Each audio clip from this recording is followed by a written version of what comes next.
Selamat siang, selamat sore, selamat pagi, dan selamat malam semuanya. Di video kali ini, saya akan melakukan sebuah pengamatan terkait bagaimana proses dan pembentukan hukum di Indonesia, yaitu dengan mata kuliah pengantar ilmu hukum. Dengan dosen penguji saya, yaitu Bapak Dr. FUI Priyo Amboro, SHM Hum, dan perkenalkan nama saya adalah Sofia, dengan NPM 2151044. Dan di sini saya mengambil bidang hukum yang saya pilih, yaitu bidang hukum pidana.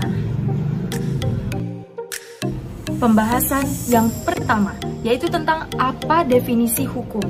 Jadi menurut saya definisi hukum adalah peraturan yang berisi norma serta sanksi untuk mengatur tingkah laku manusia, yaitu menjaga ketertiban, keadilan, agar mencegah terjadinya kekacauan, sehingga menciptakan kedamaian, seperti itu. Dan saya mengambil bidang hukum pidana dan sudah ada kasusnya. Jadi kasusnya itu begal HP di Pondok Ranggon, tabrak tiang listrik dan dikeroyok warga. Jadi di sini saya akan menceritakan kronologi kasusnya serta apa isi dari kasus ini. Jadi anggota Satreskrim Polsek Cipayung, Jakarta Timur menangkap 2 tersangka pelaku begal telepon seluler di Pondok Ranggon setelah aksinya ternyata digagalkan oleh warga. Dan Kapolsek Cipayung mengatakan penangkapan kedua tersangka pelaku begal itu berawal dari laporan warga yang menggagalkan aksi perampasan tersebut. Jadi ada saksi yang bernama Bambang ini menuturkan kejadian perkara tersebut. Nih, awal kronologi kasusnya bermula dari seseorang yang main ponsel. Jadi korbannya sedang bermain ponsel di sebuah warung kopi di Pondok Ranggon. Kemudian ternyata ada 2 orang yang menggunakan sepeda motor serta sudah memperhatikan gerak-geriknya gitu, sudah mondar-mandir. Dan kedua orang itu kemudian langsung menghampiri korban dengan mengacungkan langsung celurit. Saat itu juga korban tentunya panik dan langsung masuk ke dalam warung meminta tolong kepada pemilik warungnya. Selanjutnya, menurut saksi, teriakan korban yang meminta tolong itu ternyata memancing perhatian warga sekitar. Jadi kemudian langsunglah warga sekitar itu mengejar kedua tersangka pelaku begal tadi. Dan kedua tersangka pelaku itu berusaha melarikan diri ternyata menggunakan sepeda motor berboncengan. Namun ternyata sang pelaku itu tidak konsentrasi sehingga menabrak ke tiang listrik dan kemudian langsung dihajar, dikeroyok oleh warga. Nah, kedua tersangka itu langsung terluka karena menabrak tiang listrik dan juga dipukul, dikeroyok oleh warga. Jadi double dapatnya. Jadi langsung ternyata warga bawa ke rumah sakit katanya. Dan barang buktinya ternyata sudah diamankan polisi, yaitu ada 2 barang bukti, yaitu celurit, senjatanya tadi, dan sepeda motor. Nah, itu tadi kronologi kasus yang saya sampaikan. Jadi kita langsung saja mengaitkan sebenarnya apa norma dan asas dan pembentukannya serta penegakannya. Jadi jenis norma hukum berdasarkan jenis pihak yang terlibat, yaitu adalah hukum publik. Karena jenis hukum pertama ini dia itu dibagi berdasarkan jenis pihak yang terlibat adalah hukum publik. Jadi jenis hukum ini memuat aturan tentang hubungan antara negara dengan warga negara. Misalnya saja ya hukum pidana seperti yang saya ceritakan tadi. Karena karakteristiknya banyak unsur berdasarkan kepentingan bersama. Jadi dia berhubungan dengan masyarakat maupun negara, seperti itu. Jadi selanjutnya jenis norma hukum berdasarkan isi. Jadi dia itu menganut hukum material, karena penjelasan norma hukum material ini adalah hukum yang memuat aturan tentang perbuatan dan sanksi yang akan diterapkan pada pelanggar. Misalnya KUHP yang berisi tentang pidana umum, pelanggaran dan kejahatan. Jadi nanti mungkin kita akan membahas apa yang diterapkan sanksinya dalam kasus yang tadi saya ceritakan. Dan ternyata begal itu adalah suatu perbuatan jahat berupa perampasan barang atau harta yang dipakai atau dikenakannya. Itu seperti kasus kejahatan berupa penjambretan, penjarahan, serta perampasan. Bahkan saya juga membaca sebuah artikel lainnya, itu yang menjelaskan bahwa begal itu adalah sebuah geng. Seperti tadi, geng.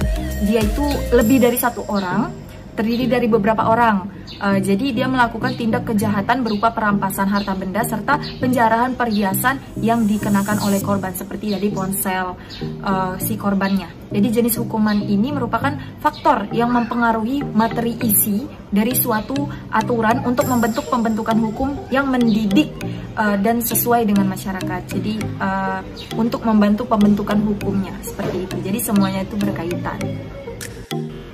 Nah, selanjutnya kita akan membahas tentang asas yang ada dalam hukum pidana. Jadi asas-asas yang terdapat dalam hukum pidana ini adalah, yang pertama itu asas legalitas, dan yang kedua itu ada asas teritorial atau wilayah, ada asas perlindungan, asas nasionalitas pasif, dan yang keempat ada asas personalitas atau nasionalitas aktif, dan asas universal. Jadi implementasi asas-asas hukum pidana dalam KUHP ini yaitu contohnya seperti asas legalitas.